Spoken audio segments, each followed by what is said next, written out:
What's up, everybody? MROD here. It has been a while since I've made a video, a fishing video in particular, but today I finally got around to doing some video editing.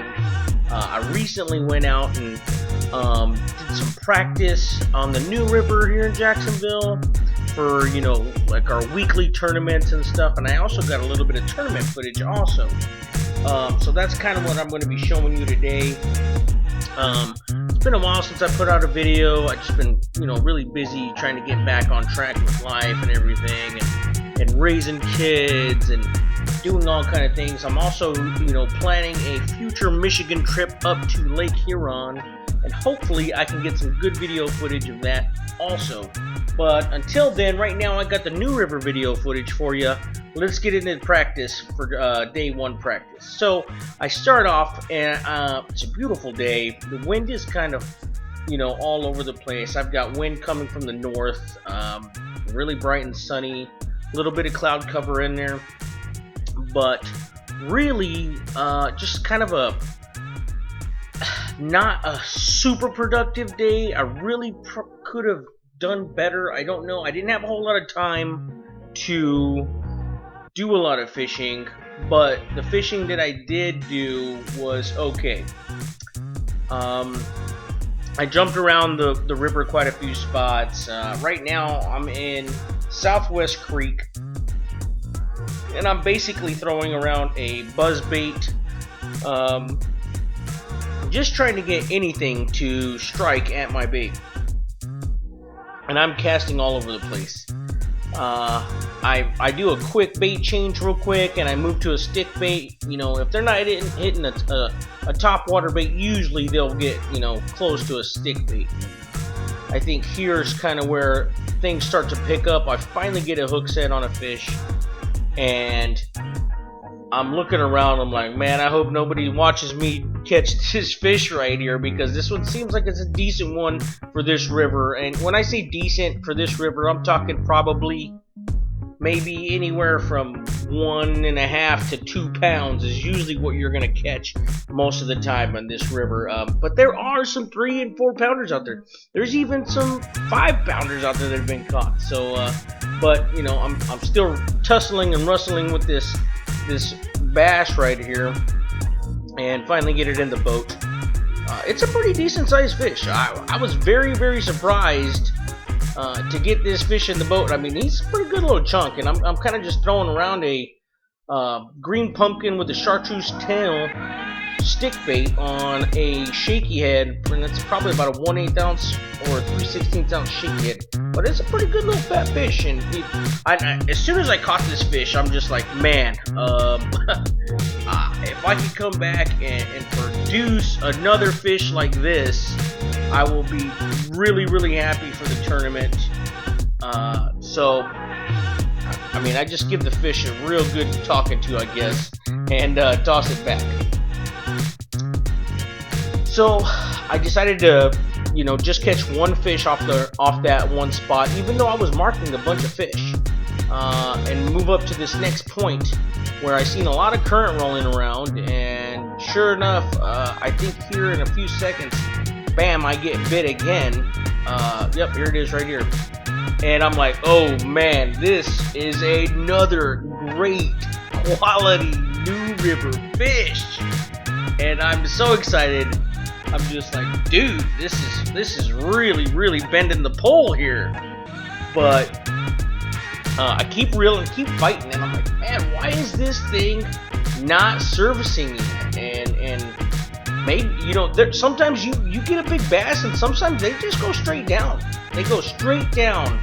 But I know here in this area, the water is only like maybe 4 or 5 feet deep at the most. And finally, I get a little bit closer. I put my spot lock on, and I start to get a little bit of a better look. And I seen it come up out of the water. I'm like, oh, dude, great! It's a freaking red drum. So I'm like, dang it! I got a red drum on the end of my line here. But I will tell you this: I love catching red drum. You can catch red drum pretty much anywhere in this river this time of year. They're feeding heavy, and the bass actually cohabitate and co-locate with these giant predator red drumfish because they are competing for the forage, the natural forage in this river, and they compete really hard, to be honest. You'll see red drum chasing shad, chasing menhaden, chasing finger mullets. They will be chasing shrimp, and right behind them you will see bass striking at them, striking at the same forage that they're striking at every time. It's a pretty cool thing to see. So if you're ever around red drum, you best believe that there's probably a largemouth bass or some kind of other predator fish around the area looking to eat off of the scrap tables of those red drum. But look at this guy. He's just a beautiful, beautiful fish. Just this beautiful specimen of a New River red drum. It's just gorgeous fish. And I love the little black dots they got on the back. My dad, he used to love to fish for these things. Really just a good fish to catch. So, boom, here we go. That was the end of my practice day. I seriously had almost no time to practice. Granted, you know, we do these evening tournaments on Thursdays, and here I go. I get into the next day, and it's tournament day. We're going through the no-wake zone. I'm going to let you listen to this track here for a little bit while I'm out driving on the river. I'm riding the road, y'all. I think that I'm back in my bag now. So I need that go, y'all. Got hits when they throwing the fastball. Just too quick for it. Peeling off like the whip orange. Seen they effort, this piss poor. I got too much I gotta tend to. Car payments and the rent due. Told y'all that I'm 6 foot, but with the money stabbing, I'm 10-2. Too much that I've been through, so I put it all in that rear view. Clean money in a black whip. Got old problems with the friends new. Yeah, I'm in the big leagues. Told her don't miss me. Ballin' like Houston, ayy, feeling like Whitney. Yeah, I need a bag, bruh. Send it through quickly. I'm making his dog, like I'm in the big leagues. Yeah, told him I'ma hit it out the stands. I deserve another 100 bands. I deserve another 100 fans. Told him this was always in the plans. I just did it cause they said I can't. Blowing euros when I'm down in France. So this is about the time in my short little drive here that I'm trying to pay attention here. I mean, there's 3 boats in front of me. The rest of the field went the opposite direction. So I'm thinking like, man, this is a small area that we're gonna have to fish in. You can either go to the creek arm to the left as I'm facing it, or to the right. Now, to the right is Southwest Creek, and to the left is Northeast Creek. So I'm looking, and I can see down the way there. You probably can't see it very well because the boat's moving up and down. But one boat continues going straight and doesn't make the left turn. They keep going straight, so I'm thinking they're going down probably closer to God's Chalk Marina, and they're completely not even going towards Northeast Creek. Or maybe the second boat is going towards Northeast Creek to the left, and then there's one other boat that's going to probably go into Southwest Creek. And why is this important to me? To be honest, it's kind of important because there's just not very many places to fish on this river where you can consistently catch bass in good numbers. So I pay attention to that kind of stuff. And if you're a tournament angler, that's something that you should pay attention to in almost every tournament that you go to. Is pay attention to the field, pay attention who goes which way and who goes the other way, because that may be the determining factor of whether you catch fish or not. Granted, you can always go behind someone and maybe pick up 1 or 2, but I mean, it's always better if you have a spot to yourself. Unless you're fishing like a community hole lake, you're probably going to want to be around the community holes. But, you know, I'm still following this guy. He's way in front of me. He's driving a Phoenix. I am in a Crestliner PT20 with a 150. So, finally get to my first spot here. And, you know, once I get to this spot, I'm actually targeting these logs and stumps off of the bank about, like, they're off the bank by about, like, 10-15 yards almost. You really can't tell from this angle, but I'm targeting, because the water is really low, I'm targeting everything on the very farthest inside part of the current, or closest inside part of the current. And I'm fishing everything that I can fish, around these stick ups that you can see right in front of me. And because sometimes those fish move to the front, to the back, to the side of the actual structure, depending on the current and which way the current is blowing, or the wind is blowing and which way the current is moving. Because the wind could be blowing another way and the current could be moving in a totally different direction. But here I'm just throwing a buzzbait around it, and I think it's like my 5th cast in this area, and boom, I end up getting a bite right here. People want to talk that talk in reality. You have not seen me in action. And I'm thinking like, oh man, is this that big one that I left here yesterday at the same spot? But no, it's not a big one, but it is a keeper, and it is something that gets me started for the day. I only have maybe 3.5 hours to fish, 4 hours to fish. So I put that one in the box. I keep casting in this area. Now normally, textbook says if you catch a fish shallow while the water is down, you throw right back in there, and you could probably drag your bait all the way close to the boat and catch another one. Boom, and I just catch another one. And I'm like, man, this guy is pulling. And I'm really excited about this. There's a boat over here to my right. If you can barely see the white speck of the boat up there. And I'm like, man, I'm hoping they're watching this. I hope this is getting in their head a little bit, seeing me, wrestle this fish here for a little bit. And I'm like, oh man, I don't know if I'm going to be able to boat flip this thing. So I'm looking for my net and grab my net, walk around haphazardly around my boat, and stick the net down there, and I'm like, you gotta be kidding me. It's a freaking red drum. So I pull it up out of the water, and I'm like, dude, that was a heck of a fight. But hey, I'm not upset. I'm like, hey dude, I'm catching fish. I'm trying to work this hook out of this fish's mouth. Boom, toss it back, red drum, there you go. Peace out. And so I'm untangling this thing, and I'm thinking in my mind, doesn't matter, that's a red drum, it's okay, red drum and bass cohabitate. Let's get back out there, throw the stick bait around, and see what we can get. Couldn't get nothing else off that spot, so I had to move. I move up to the next point, and I'm just kind of roaming around with my head, looking around, trying to see if I see anything popping up out of the water. Because this time of the year, I mean, the fish should be schooling around bait, and they should be popping up anywhere. And you could literally cast at these fish and get within about 2 or 3 feet and be able to catch those fish. Because they will come and eat it. They will totally come and annihilate anything that comes within their strike range. And a bass's strike range is pretty good. So I hear these CH-53s come across the sky there right in front of me, and I'm like, yep, they're leaving. I should probably leave too.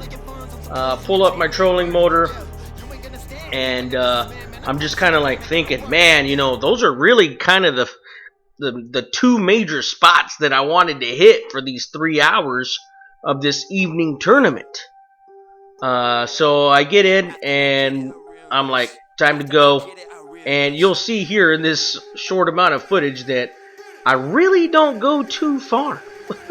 I started up and I get the motor going, and I literally take about a 100-yard ride up this little creek. And this is a pretty well-known creek. I mean, everybody fishes in here, a lot of people fish in here. But one thing that I do personally know that probably not a whole lot of people know, because they don't fish this place as hard as I do.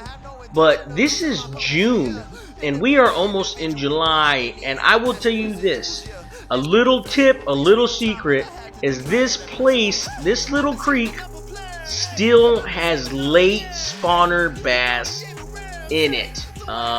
And here you go. This is actually a fish that I caught, and I've come here in early July, late June, every other year or every year, and I've caught some giant good good bass, and they're on beds in here. It's crazy. They're on beds in here.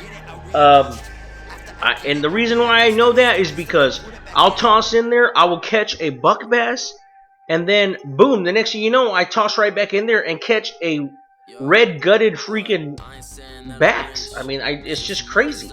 Well, I caught that one. It was a keeper bass. Then I freaking catch another one. This is a little bit further down the creek.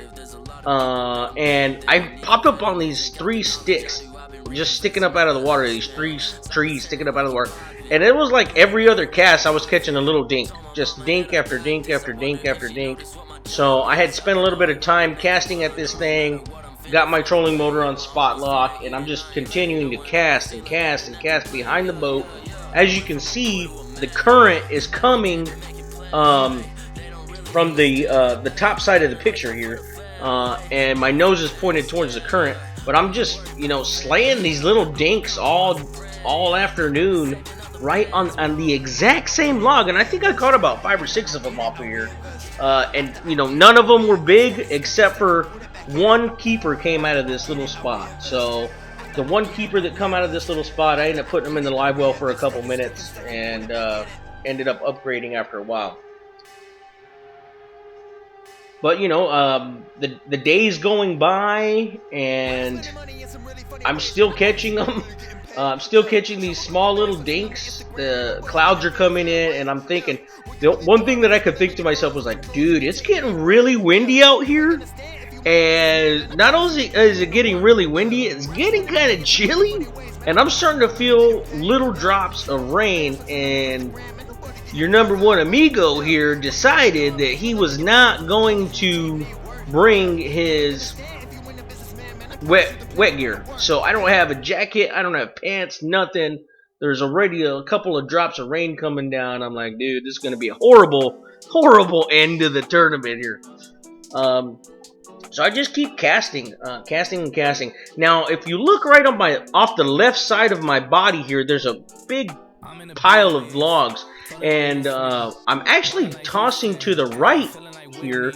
And I really want to target the left sticks over here, but man, the stuff on the right just looked really good, and I thought maybe I could pick something up off of there.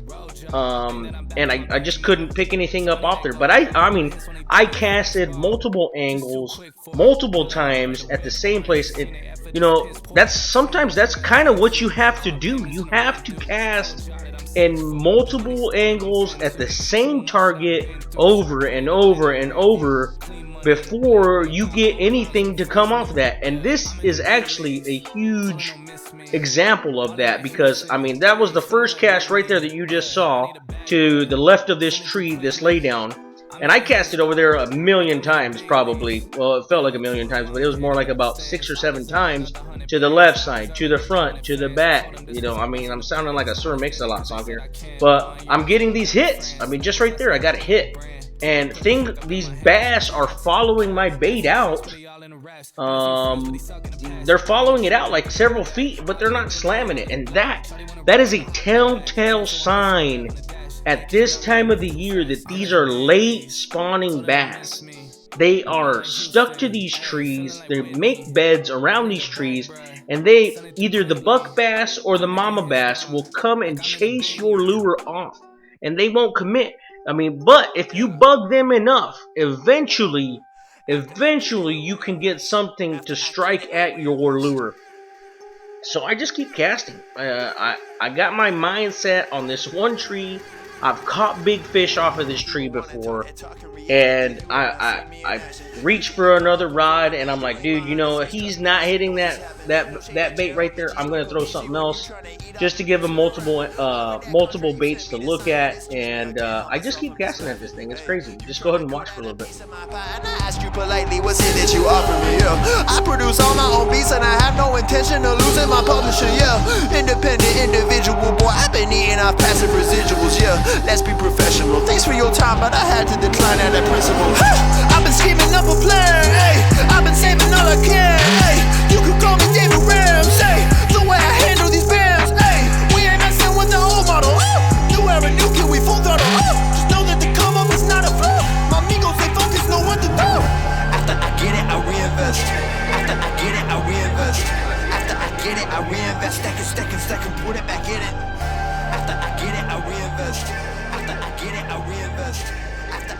I reinvest, stack and put it back in it.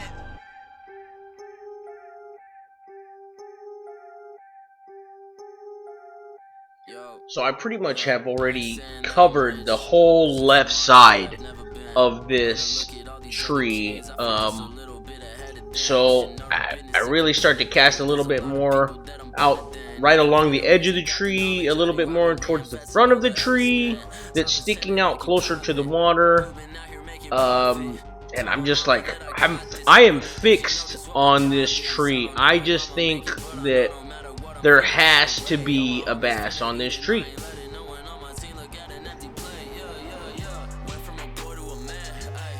Once again, bait change again.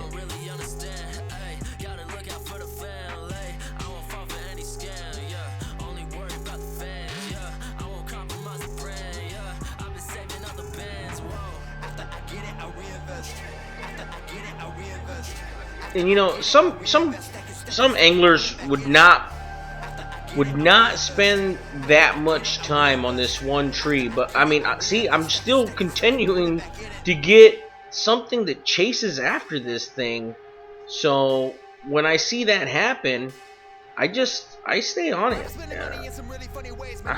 I don't move off of it, to be honest. And I know that there could just be at any moment I could catch a fish on this tree.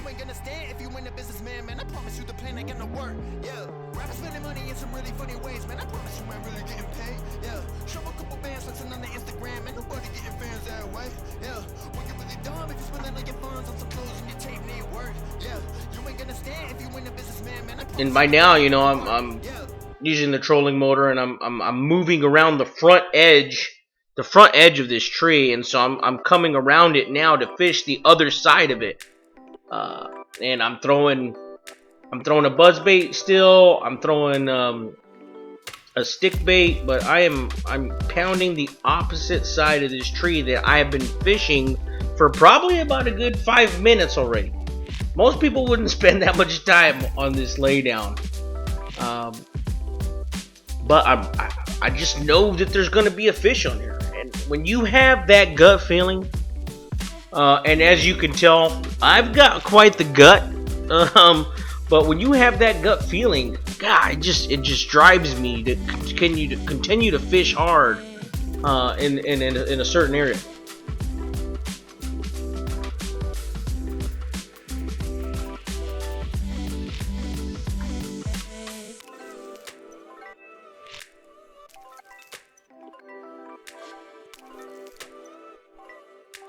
Alright, finally, you know, I just kind of think, hey, no more buzzbait. Let's go into the heart of this little laydown. I mean, I'm putting it right in the middle of this thing.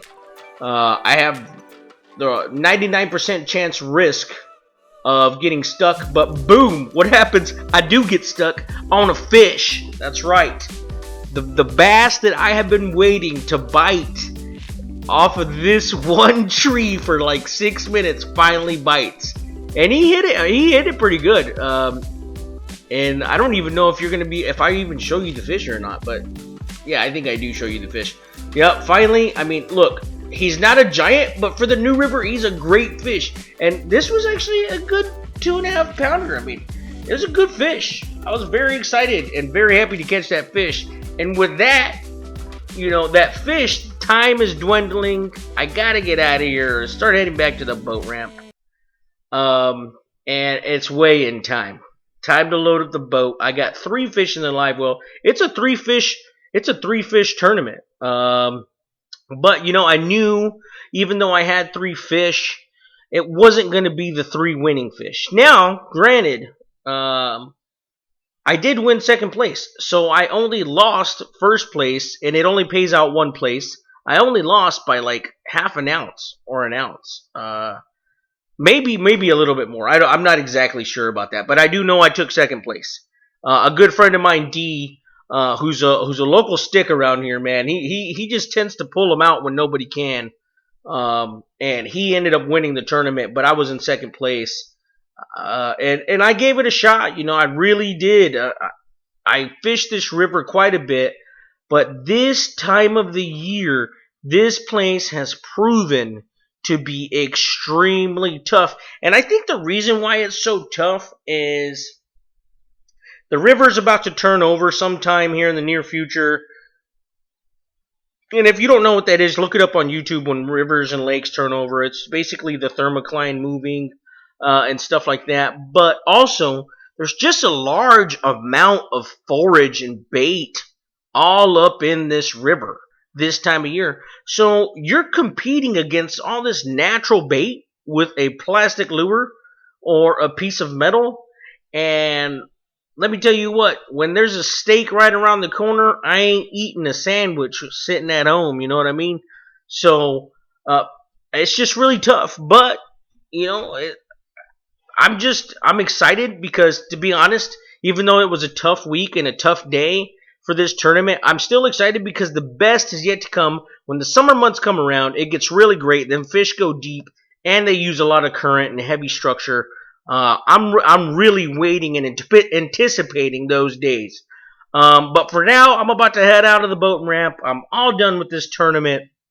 You guys keep checking out my videos. I really do appreciate you checking them out. And look for some new footage coming up from Michigan here pretty soon. I'll be headed to Michigan. So take it easy. MROD Fishing out. Don't forget to subscribe.